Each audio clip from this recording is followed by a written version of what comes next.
இந்தியாவின் மகத்துவத்தை மகா கும்பமேளா மூலம் முழு உலகமும் அறிந்து கொண்டது என்று பிரதமர் நரேந்திர மோடி தெரிவித்துள்ளார்.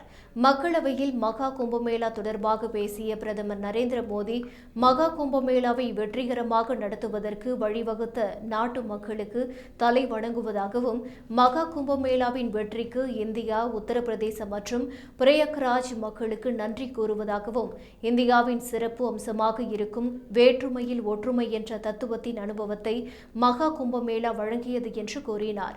தொடர்ந்து இந்தியர்கள் இடையே ஒற்றுமையின் உணர்வு ஆழமாக உள்ளது என்பதை மகா கும்பமேளா மீண்டும் நிரூபித்துள்ளது. மகா கும்பமேளாவில் ஏற்பட்ட விழிப்புணர்வு இந்தியா புதிய சாதனைகளை படைக்க ஊக்கமளிக்கும். இந்தியாவின் வலிமையை சந்தேகிப்பவர்களுக்கு பொருத்தமான பதிலை மகா கும்பமேளாவின் வெற்றி அளித்துள்ளது. எந்தவித தயக்கமும் இல்லாமல் இந்தியாவின் புதிய தலைமுறை மரபுகள் மற்றும் நம்பிக்கையை பெருமையுடன் ஏற்றுக்கொள்கின்றன என்று தெரிவித்துள்ளார்.